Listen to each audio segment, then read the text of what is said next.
नमस्कार दोस्तों। Mac study channel में आपका स्वागत है। एक बहुत ही शॉर्ट ब्रीफ में देना चाहूँगा इस चैनल का। यहाँ पे जो है हम वेरियस स्टेट पीएससी वगैरह का टॉपिक्स डील करते हैं और पीएससी के अलावा आपको सीजीएल में भी इसका हेल्प मिल जाएगा। तो बेसिकली जनरल कंपटीशन, ठीक है, और फोकसिंग ऑन स्टेट पीएससी जैसे यूपी पीएससी, बीपीएससी वगैरह में इसका काफ़ी हेल्प मिलेगा आपको, ठीक है। तो इसमें हम अलग अलग चैप्टर वाइज और टॉपिक वाइज जाएंगे।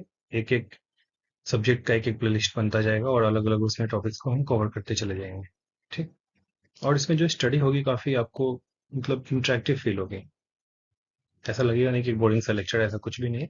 यहाँ बिल्कुल ऐसा लगेगा आपकी कॉन्वर्सेशनल वे में आपको पढ़ाया जा रहा है। और एक और फीचर मैं बताऊंगा जो हम लाने वाले हैं वो है कि बाइलिंगुअल।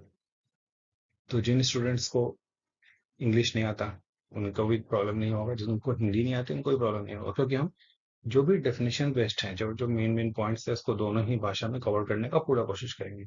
95% जो भी टर्म्स है उसको हम बोथ लैंग्वेज में लाएंगे, हिंदी में और इंग्लिश में भी, ताकि किसी भी स्टूडेंट को कोई प्रॉब्लम ना हो, किसी भी लर्नर को कोई इशू नहीं हो, ठीक है।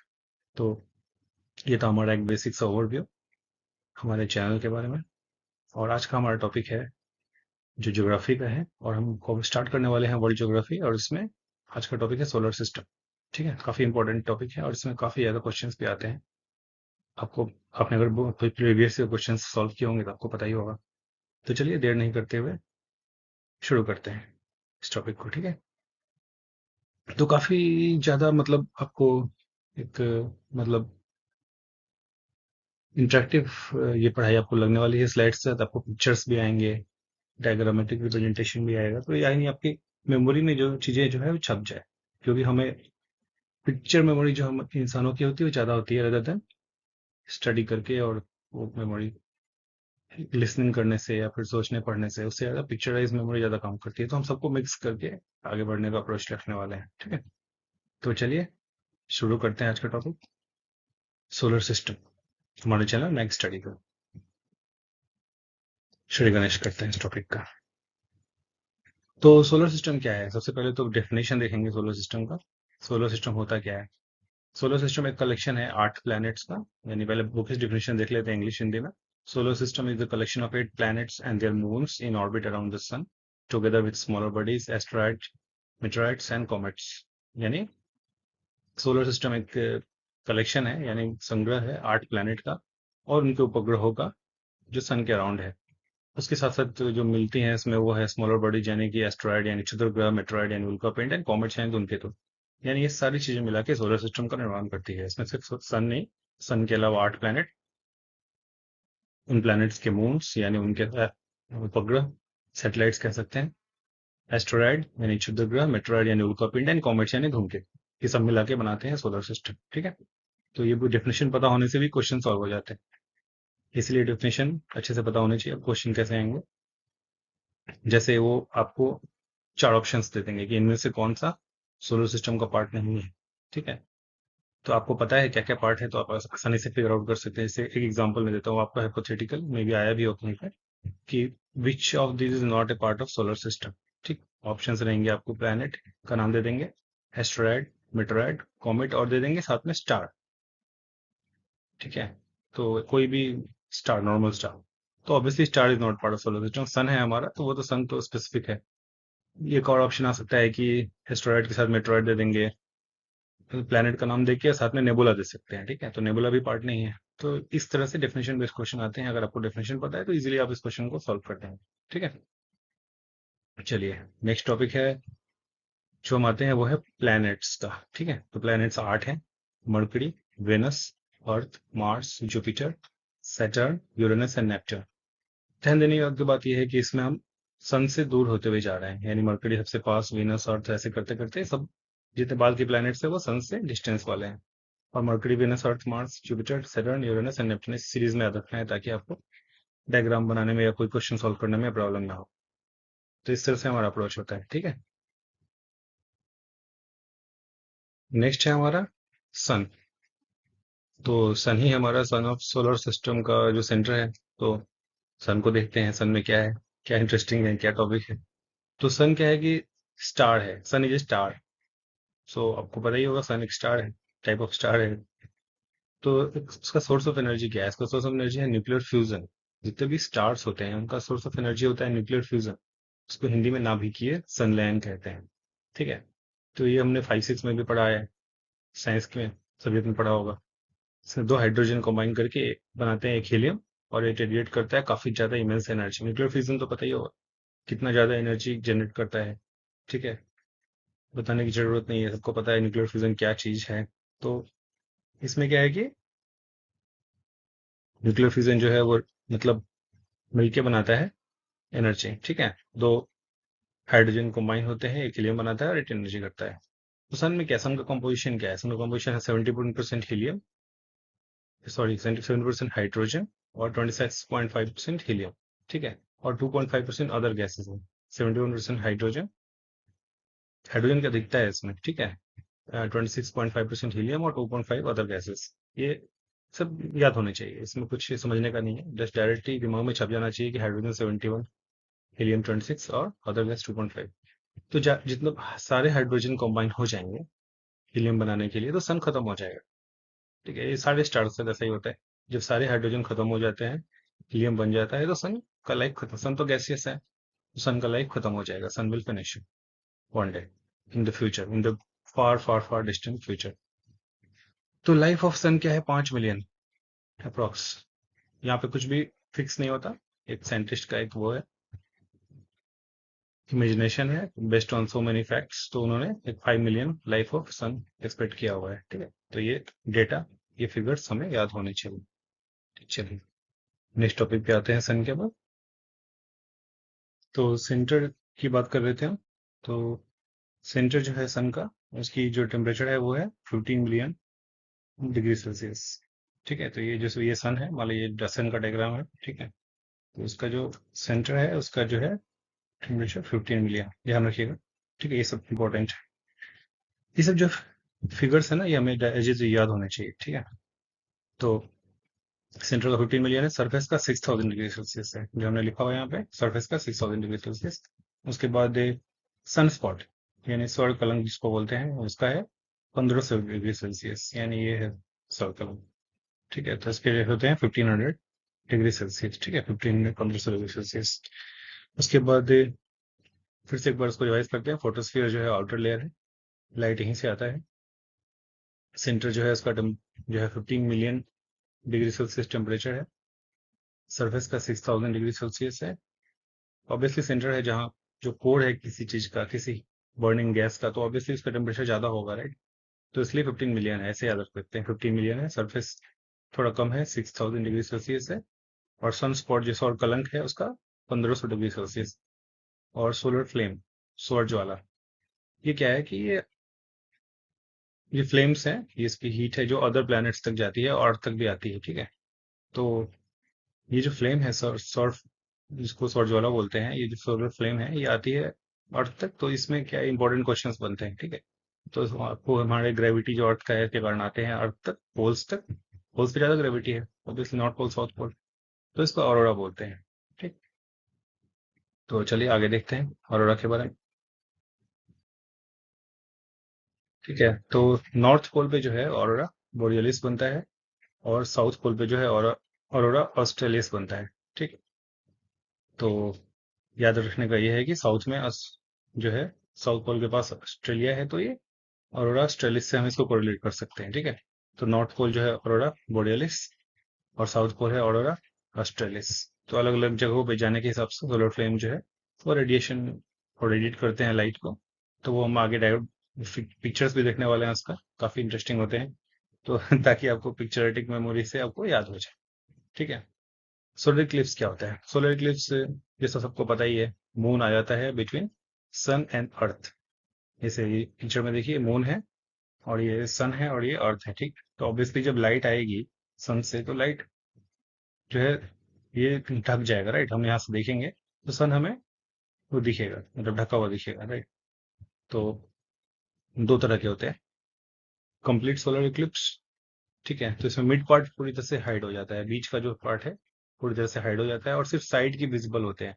जैसे यहाँ पे हमने डायग्राम में बनाया हुआ है कि ये मिड पार्ट है सन का। ठीक है, तो इसमें क्या है कि मिड पार्ट जो है ये मान लीजिए कि ये पूरा हाइड हो जाता है। ठीक है, ये पूरा हाइड हो जाता है, सिर्फ साइड्स विजिबल होते हैं, जो आउटर जो है ना ये साइड ही विजिबल होते हैं। ठीक। तो इसमें से एक्सरे इमिट होते हैं। दैट्स वाई ये सलाह दिया जाता है कि सन इक्लिप्स को हम नंगी आंखों से ना देखें, मतलब उसके लिए स्पेशलाइज्ड चश्मे आते हैं, वो पहन के देख सकते हैं। साइंटिस्ट वगैरह तो अलग अलग इंस्ट्रूमेंट से देखते हैं, बट पब्लिक के लिए भी स्पेशल चश्मे आते हैं, उससे देखते हैं। बट डायरेक्ट देखने से आंखों पे बहुत बुरा असर पड़ सकता है, इसलिए इसको मना किया जाता है। तो स्टार्टिंग से आपको बचपन से ही बोला गया होगा कि नहीं देखने के लिए, राइट? आपके पेरेंट्स टीचर्स वगैरह मना करते होंगे। तो जो साइट्स विजिबल है और एक्सरे इमिट होते हैं, इसमें कोरोना फॉर्म होता है। ठीक है, कोरोना को किरीट भी बोलते हैं हिंदी में। और कोरोना क्या है ऑल्सो, इसको डायमंड रिंग भी बोलते हैं, इसका एक और नाम है डायमंड रिंग। ठीक है, तो ध्यान रखिएगा इसको। कोरोना बनता है ये आउटर। ठीक है, और इसको इसी कोरोना को हम किरीट भी बोलते हैं और इसको डायमंड रिंग बोलते हैं इंग्लिश में। और एक और नाम है इसका हीरक वाला है, ये भी याद रखिएगा। तो ये सब टॉपिक्स टर्म्स याद होने से काफी ज्यादा इजी हो जाता है क्वेश्चंस को अटेम्प्ट करना। तो फिर से देखते हैं, सोलर इक्लिप्स का मिड पार्ट जो है फुल्ली हाइड हो गया। कंप्लीट सोलर इक्लिप्स जो होता है पूर्ण सूर्य ग्रहण में कोरोना फॉर्म होता है किरीट। कोरोना को डायमंड रिंग बोलते हैं, हीरक वाला बोलते हैं। ठीक है, पार्शियल जो होता है उसमें पार्शियली ढकता है, और कंप्लीट में पूरी तरह से ढकता है। ज्यादातर कंप्लीट से क्वेश्चन आते हैं। और इसकी मैक्सिमम ड्यूरेशन जो है 8 मिनट हो सकती है। ठीक है, 8 मिनट से ज्यादा सोलर इक्लिप्स नहीं होता है। चलिए नेक्स्ट टॉपिक पे आते हैं।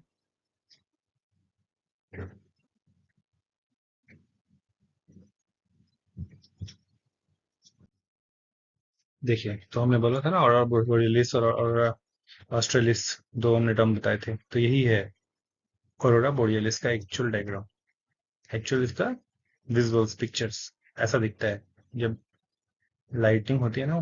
तो ऑरोरा बोरियलिस की काफी ज्यादा मतलब फोटोग्राफर्स इसमें इंटरेस्टेड होते हैं, साइंटिस्ट वगैरह जाते हैं इसको लाइव देखने, इसको रिकॉर्ड करने।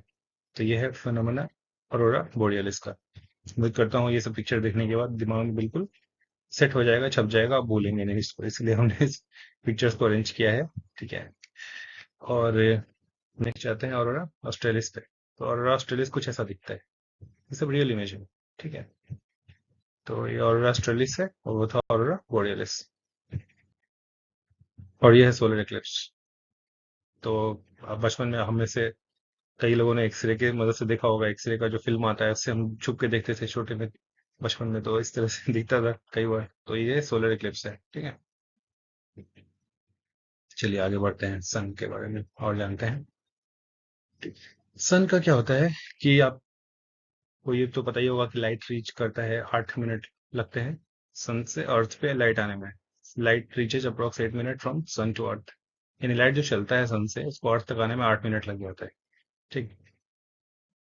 अब देखते हैं ये क्या है, अपसौर उपसौर की फेनोमेनन क्या है। अपसौर को इंग्लिश में एप्सिलियन बोलते हैं और उपसौर को पेरिहिलियन बोलते हैं। ठीक। अब क्या होता है, जैसे जो अर्थ का पाथ है, सन के अराउंड जो अर्थ जो रिवॉल्यूशन करता है, एक तो रोटेशन है जो एक्सिस पे करता है, अपनी धुरी पे नाचता है, वो हो गया रोटेशन। एक होता है रिवॉल्यूशन, जो सन के अराउंड वो चक्कर लगाता है। तो एक कुछ इस तरह का पाथ होता है वो, एक स्टेडी पाथ नहीं है, कुछ इस तरह का पाथ है वो। ठीक है, एलिप्टिकल पाथ है। तो इसमें क्या होता है कि एक टाइम ऐसा आता है जब वो सन से मैक्सिमम दूरी पे चला जाता है। ठीक है, काफी दूरी पे चला जाता है, तो ये हो गया। और एक होता है जो काफी नजदीक आ जाता है, तो जो बहुत दूर चला जाता है इसको अपसौर बोलते हैं। ठीक है, एफिलियन, इस फेनोमेनन को एफिलियन बोलेंगे। इसमें दूर चला गया, ये 4 जुलाई को होता है। ठीक। और जो अप उपसौर है, पेरिहिलियन, जो सबसे पास होता है, उसको वो 3 जनवरी को होता है। इसको ये देखिए 3 जनवरी को है, ये काफी क्लोज आ जाता है। ठीक। तो यही है अप्सर और उपसर। अप्सर मतलब ए से अप्सर है, ए से एफिलियन। ठीक है, तो इससे आपको कंफ्यूजन नहीं होगा। और उपसर हो गया, बचा हुआ हो गया पेरिहिलियन, यानी अप्सर, ए से अप्सर, ए से एफिलियन। तो अप्सर मतलब जिसमें काफी दूर चला गया है अर्थ सन से, वो उसका डेट याद रखिएगा 4 जुलाई। ऑब्वियसली समर में ही होगा। ठीक है, तो ये 4 जुलाई को है। ठीक है, और उपसर है जो पेरिहिलियन, जिसमें क्लोज आ गया है। ठीक है, तो 3 जनवरी को है ये क्लोज। तो इसका जो डिस्टेंस है एस्ट्रोनॉमिकल यूनिट, यानी इसको खगोलीय दूरी बोलते हैं। ये एवरेज डिस्टेंस है बिटवीन सन एंड अर्थ, तो यही है। 14,97,95,900 किलोमीटर एवरेज, ये इसकी डिस्टेंस है। इसको एस्ट्रोनॉमिकल यूनिट बोलते हैं इंग्लिश में, हिंदी में बोलते हैं खगोलीय दूरी। Average distance between sun and earth, इसको भी डायरेक्ट याद रखने का है। एस्ट्रोनॉमिकल यूनिट क्या होता है, खगोलीय दूरी क्या होती है, it is average distance between sun and earth, और डेटा ये है 14,97,95,900। 2-3 बार देखिएगा, याद हो जाएगा, इसमें ज्यादा परेशान होने की जरूरत नहीं है। जो डेटा बेस्ड क्वेश्चन है वो तो रिवीजन से याद होता है। नेक्स्ट आते हैं हम सोलर सिस्टम पे। तो सोलर सिस्टम में जैसा हमने पढ़ा था, 8 प्लैनेट्स हैं, Mercury, Venus, Earth, Mars, Jupiter, Saturn, Uranus, Neptune. Pluto पहले था, अभी नहीं है, ठीक है। तो इसीलिए हमने इसको हाईलाइट कर दिया है ताकि आपको इजीली आप इसको क्लासिफाई कर पाए। तो जो ऊपर वाले 4 हैं, इसको इंटरनल बोलते हैं, पृथ्वी ग्रह बोलते हैं, क्योंकि ये अर्थ के इन्फ्लुएंस में है, अर्थ के आसपास। तो इनको पृथ्वी ग्रह या इंटरनल प्लैनेट्स भी बोला जाता है, ठीक। और जो बाहर वाले 4 हैं, यानी जुपिटर, सैटर्न, यूरेनस, नेपटन, ये चारों गैसियस हैं। इसको बृहस्पति ग्रह कहा जाता है, बृहस्पति ग्रह के प्रभाव के कारण। तो अभी हिंदी में देखते हैं हम क्या है नाम इनके, जैसा हमने प्रॉमिस किया था कि हिंदी में भी हम सारे नाम देखेंगे। मरकरी बुध है, वीनस शुक्र है, अर्थ पृथ्वी, मार्स मंगल, जुपिटर बृहस्पति, सैटर्न शनि, यूरेनस अरुण, नेपच्यून वरुण। ठीक है, इसमें से कई नाम तो आप नाम से ही पता चल जाएगा। अर्थ का पृथ्वी सबको पता ही होगा, वीनस का शुक्र भी मोस्टली लोगों को पता होगा, मार्स नाम से ही लग रहा है, मार्स मंगल MM। उसके बाद सैटर्न शनि, ये भी ऐसे सेम अल्फाबेट है। बाकी थोड़ा सा आपको याद रखना है, जुपिटर का बृहस्पति है, यूरेनस का अरुण है, ठीक, और नेपच्यून का वरुण है। तो इस तरह से नाम जो है हिंदी इंग्लिश दोनों में पता होना चाहिए। Mercury, Venus, Earth, Mars, Jupiter, Saturn, Uranus, Neptune, बुध, शुक्र, पृथ्वी, मंगल, बृहस्पति, शनि, अरुण, वरुण। और जैसा हमने बोला, इस शुरू के जो 4 है, मरकरी, वेनस, अर्थ, मार्स, ये चारों को सॉलिड सॉलिड फॉर्म में है, इनको इंटरनल या पृथ्वी ग्रह कहते हैं। और जो बाद वाले 4 हैं, जुपिटर, सैटर्न, यूरेनस, नेपच्यून, ये चारों गैसियस हैं, यानी बृहस्पति ग्रह बोलते हैं, ठीक। और ये जो दोनों जो ये हैं, दोनों जो ग्रुप्स हैं, इनके बीच में एक स्ट्रिप ऑफ एस्टेरॉइड्स है, ठीक है। तो ये इस तरह से, कुछ इस तरह से स्ट्रिप ऑफ एस्टेरॉइड्स है इनके बीच में, ठीक है।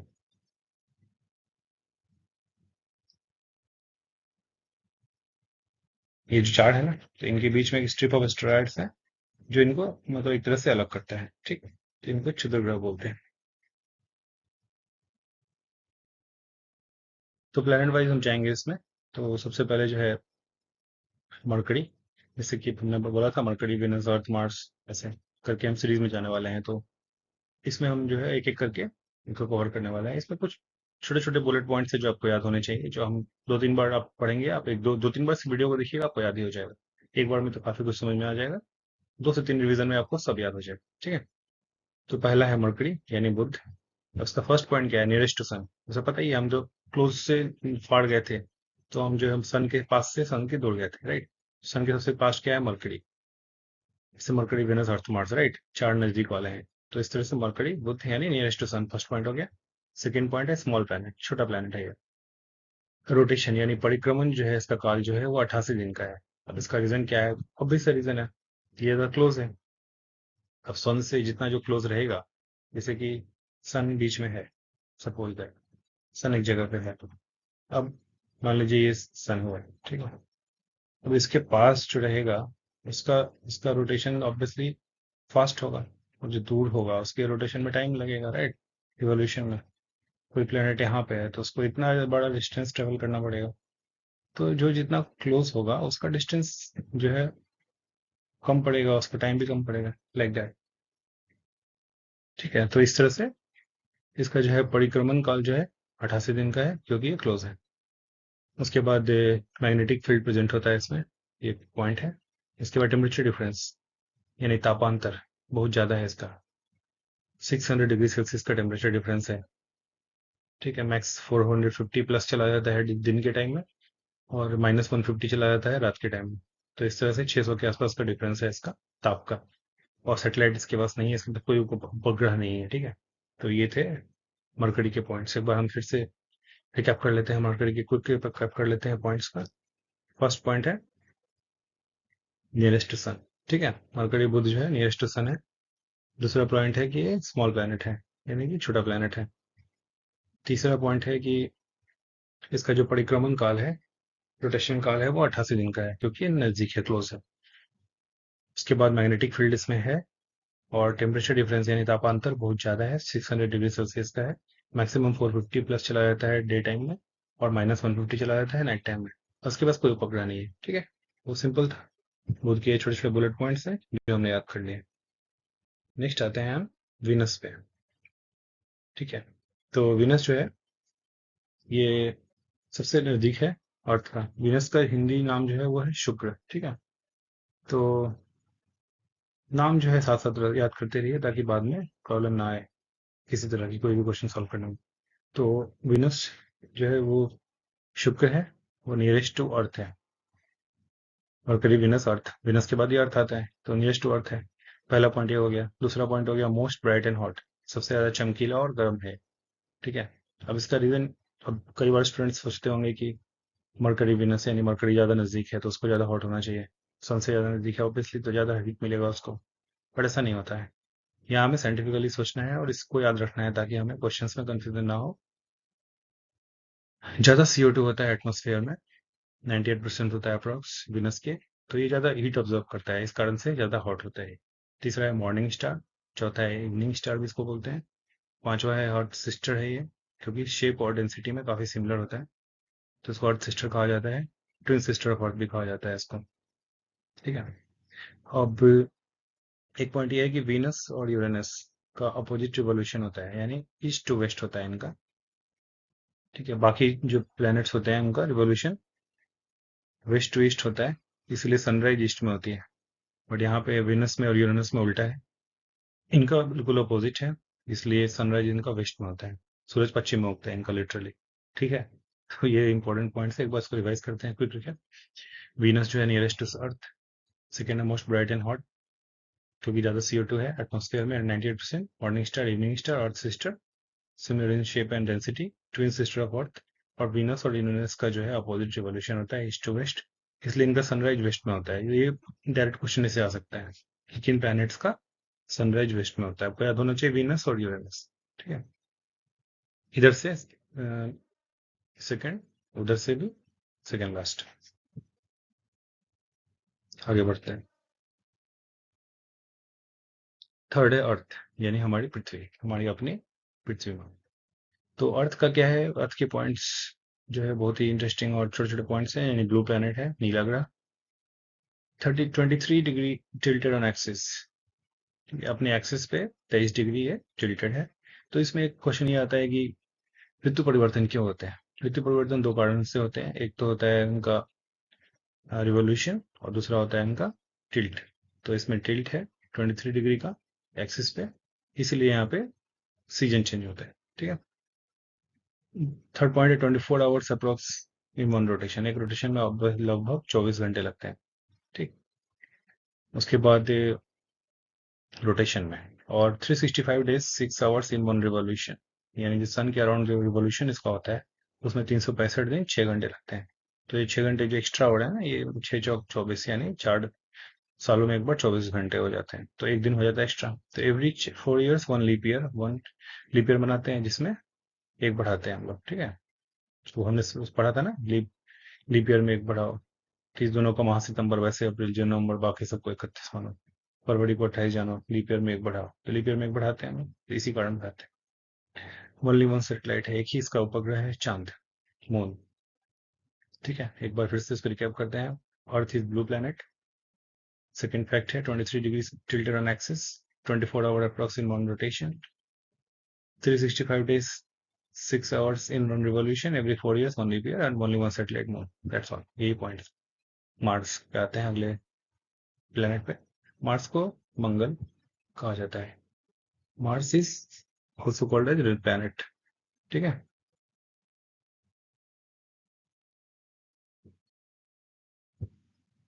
तो मार्स का जो है, मार्स मंगल है, मार्स का जो है रेड प्लैनेट है, और क्योंकि इसका कलर लाल दिखता है, ठीक है। टिल्टेड है 25 डिग्री ऑन एक्सिस, ठीक है। इसमें इनके भी सीजन चेंज होते हैं, और डे नाइट इसका अप्रोक्स 24 आवर्स का होता है। इसके दो सैटेलाइट है, फोबोस और डोमोस। तो सीधे सीधे पॉइंट याद रख लेना है। अभी आते हैं हम अगले टॉपिक पे, जो है एस्टेरॉइड्स, यानी क्षुद्र ग्रह। अब ये क्या है? एस्ट्रॉइड्स क्षुद्र ग्रह जो छोटे बॉडीज हैं जो सन के अराउंड रिवॉल्व करते हैं, उनका रिवॉल्यूशन सन के अराउंड होता है। ये चारों तरफ सन का चक्कर लगाते हैं, ये क्षुद्र ग्रह हैं, यानी इसको एस्ट्रॉइड्स बोलते हैं। और ये मेनली मार्स और जुपिटर के बीच में है। ठीक है। कहाँ पे है ये क्षुद्र ग्रह ज्यादा? मार्स और जुपिटर प्लैनेट्स के बीच में है। ठीक है। तो बृहस्पति और मंगल के बीच में। अब देखते हैं हम मेटेराइट्स यानी उल्का। तो जब ये जो ग्रहों की पट्टी जब चक्कर लगा रही है सूर्य की, तो while revolving around the sun some stone get attracted to earth comes and burned in atmosphere।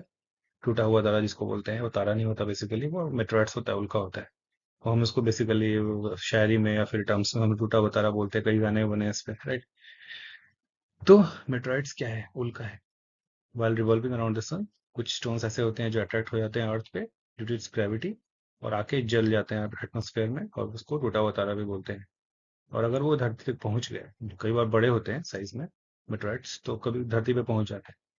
तो जो धरती पे पहुंच गए, बच गए, पूरी तरह से नहीं चले, तो उसको बोलते हैं उल्का पिंड। ठीक है, दैट इज ओनली कॉल्ड उल्का पिंड। देखिए इस तरह से ये हमने एक बढ़िया डायग्राम लाया है इसका, ताकि आपको बिल्कुल पिक्चर विजुअलाइजेशन हो जाए।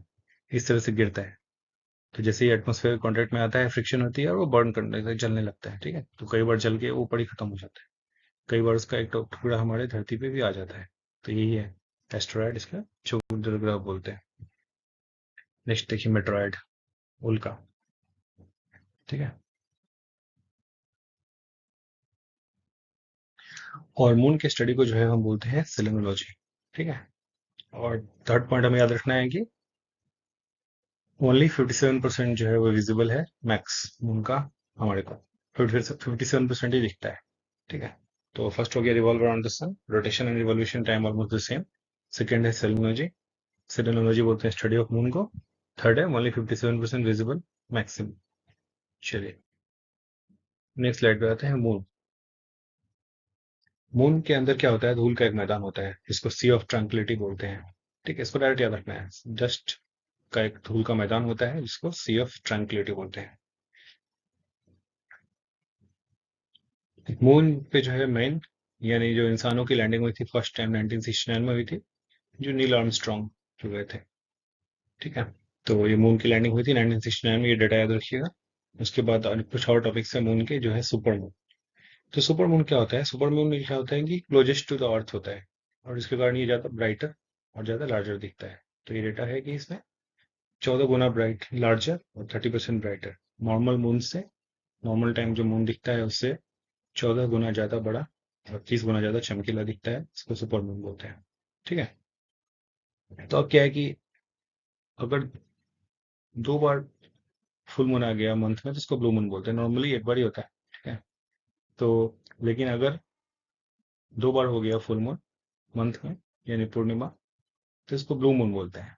ठीक है। कहावत भी है ना, once in a blue moon, मतलब कुछ रेयरली होता है, इसको बोलते हैं once in a blue moon. जैसे मैं कभी कभी ही मूवी देखने जाता हूँ, तो I go to movie once in a blue moon, एक कहावत है इंग्लिश में। तो इस तरह से, क्योंकि ये रेयर है ना, इसलिए ऐसा बोलते हैं। तो if two moon full moon in a month then it's a blue moon. ठीक है, याद रखिएगा इस चीज। If it happens twice a year then it's a moon year. अगर ब्लू मून 2 बार हो गया साल में, एक तो ब्लू मून ही रेयर है। ठीक है। ब्लू मून भी अगर साल में 2 बार हो गया तो ये मून ईयर है। ठीक है, मून ईयर कहा जाता है इसको। मून का डेंसिटी जो है वो द्रव्यमान भी बोलते हैं हिंदी में, 1/81 ऑफ द अर्थ है, और ग्रेविटी इसका 1/6 है। ठीक है। तो 1/6 यानी 1/6 इसकी ग्रेविटी है, यानी कोई भी चीज हल्की हो जाएगी वहां जाके। ठीक है। उसके बाद इसका रीजन क्या है लैक ऑफ ग्रेविटी का? तो लैक ऑफ एटमोस्फेयर। यहाँ का एटमोस्फेयर बहुत ही कम है वहां का, बहुत ही क्षीण है, इस कारण से वहाँ। ठीक है। एटमोस्फेयर जो है वहां पे कम है क्योंकि ग्रेविटी कम है। तो जब एटमोस्फेयर, जहाँ ग्रेविटी ज्यादा होती है एटमोस्फेयर ज्यादा होती है ऑब्वियसली, क्योंकि अर्थ का एटमोस्फेयर ज्यादा है तो ग्रेविटी भी ज्यादा है। ठीक है। क्योंकि ग्रेविटी से ही एटमोस्फेयर डिसाइड होता है। फाइन। ये देखिए सुपरमून का इमेज। अब कुछ मिसलेनियस पॉइंट्स रह गए थे जिसको हम अभी पढ़ने वाले हैं। प्लूटो। प्लूटो को हम क्यों नहीं प्लेनेट मानते हैं? क्योंकि प्लूटो इसलिए प्लेनेट नहीं है क्योंकि 2006 के बाद, क्योंकि ये डेफिनेशन जो है सेट किया गया था केपलर का, उसमें फिट नहीं बैठता है, तो केपलर के डेफिनेशन में नहीं आने के कारण इसको प्लैनेट से उड़ा दिया। हालांकि उसको कोई फर्क नहीं पड़ता है, उसको प्लैनेट मानो नहीं मानो वो प्लैनेट है, बट हमारे डेफिनेशन में नहीं आ रहा है, इसलिए इसको प्लैनेट में नहीं काउंट करना है, तो नहीं करना है। ठीक है, तो आप 8 ही प्लैनेट पढ़ना, फोर्सफुली नहीं कि मुझे प्लूटो लगा के आना, इमोशन ऐसा कुछ नहीं होता, जो डेटा है वो पढ़ो। तो प्लूटो नहीं है, प्लैनेट तो नहीं है, क्योंकि क्यों नहीं है, क्योंकि डेफिनेशन सेट बाय केपलर, ये पता होना चाहिए बस। दूसरा एक पॉइंट है साइरस, एक डॉग स्टार भी कहते हैं इसको, जो एक ब्राइटेस्ट स्टार है, जो बहुत ही चमकीला सितारा है, चमकीला तारा है, इसको साइरस भी बोलते हैं। तीसरा है प्रॉक्सिमा सेंचुरी, ये हम सब ने पढ़ा होगा, क्लास 5 या 6 में पढ़ा होगा इसका नाम, प्रॉक्सिमा सेंचुरी, एटलीस्ट नाम तो याद होगा, ज्यादा कुछ नहीं होगा। Nearest star after sun to earth, ठीक है, तो सबसे obviously sun is the nearest star to earth. Sun भी स्टार है, हमारा खुद का सोलर सिस्टम का स्टार है, सोलर सिस्टम का मुखिया है, प्रधान कह सकते हैं। आप में से कई में पंचायतें देखी, पंचायत सीरीज देखी होगी, तो प्रधान जानते होंगे कैसा फनी है वहां का। तो प्रोक्सिमा सेंचुरी जो है नियरेस्ट स्टार है आफ्टर सन टू अर्थ, ठीक है। तो ये चीज ध्यान रखना, ये भी ध्यान रखना कि कई बार ट्रिक कर सकते हैं आपको कि नियरेस्ट स्टार कौन है, सन दे देंगे प्रोक्सिमा सेंचुरी, तो आप फटाफट हम में से कई प्रोक्सिमा सेंचुरी लगा देंगे, अरे ये तो मिल गया है तो नियरेस्ट है। ऐसा नहीं होता है, ट्रिक किया है तो सन को लगाओ, नहीं, ध्यान रखना है इस चीज को, अदरवाइज उसके बाद जो है वो है प्रोक्सिमा सेंचुरी, ठीक है, याद होना चाहिए। तो उम्मीद करते हैं कि आपको आज का ये लेक्चर जो है काफ़ी इंफॉर्मेटिव लगा होगा और आपको काफ़ी बेनिफिट फील हुआ होगा इससे। तो इसको जिनको भी समझ में आया बहुत अच्छी बात है, जिनको नहीं समझ में आया कोई बात नहीं, दोबारा देखिए समझ में आ जाएगा। ऐसा कुछ भी इसमें हार्ड एंड फास्ट नहीं है, बहुत ही सिंप्लीफाइड तरीके से समझाया गया है मेरे द्वारा, ठीक है। तो जिनको याद हो गया बहुत अच्छी बात है, जिनको याद नहीं हुआ एक बार और देखिए, दो बार और देखिए, डेफिनेटली याद हो जाएगा। और चीज़ों को हमने कट शॉर्ट किया है, ज़्यादा पॉइंट्स को हमने फालतू का एलोबरेट नहीं किया है, हम एग्जाम पॉइंट ऑफ व्यू से और इतना बताया है जो याद भी हो जाए, फायदा भी हो जाए एग्जाम में, और डेटा भी थोड़ा कलेक्ट हो जाए, मतलब थोड़ा सा जानकारी भी चाहिए, एकदम शॉर्टकट नहीं जाना है, एकदम डिटेल में नहीं जाना, we have to study with the exams perspective, ठीक है। तो ये था हमारा सोलर सिस्टम, उम्मीद करते हैं आप सबको पसंद आया होगा। बाकी आपके कुछ सजेशंस हैं तो आपके valuable feedbacks are most welcome, आप कमेंट सेक्शन में जाके अपने फीडबैक दे सकते हैं, और कोई भी क्वेश्चन है इसके रिलेटेड, ठीक है, वो आप इसमें पोस्ट कर सकते हैं, कुछ सजेशन वीडियो में कुछ सजेशन देना चाहे दे सकते हैं। और हाँ, अगर आपने हमारे चैनल को सब्सक्राइब नहीं किया है तो प्लीज़ सब्सक्राइब कीजिए, दोस्तों में शेयर भी कीजिए इसको, बेल आइकन दबा के इसको नोटिफिकेशन ऑन कर लीजिए, क्योंकि काफ़ी ज़्यादा कंटेंट आने वाला है, और लेक्चर पे लेक्चर आएंगे अभी सीरीज में, ठीक है, और काफ़ी ज़्यादा डायग्रामेटिक, इससे भी ज़्यादा पिक्चराइज तरीके से और ज़्यादा समझा के, यानी हम चीज़ों को आसान करने हैं, ठीक है, हम डिसरप्टिव चेंज लाने वाले हैं, चीज़ों को आसान करने के लिए आए हैं। तो आपका सपोर्ट भी चाहिए, आपका सपोर्ट वांछित है, मच रिक्वायर्ड। चलिए, आपका समय ज़्यादा नहीं लगाते हुए शब्दों को यहीं विराम देता हूँ, अगली बार आते हैं फिर किसी नए टॉपिक के साथ। फिलहाल हम ज्योग्राफी डील कर रहे हैं, ज्योग्राफी, वर्ल्ड ज्योग्राफी, तो ज्योग्राफी के टॉपिक को ही लेके आएंगे, ठीक है। चलिए, signing off, thank you, bye bye.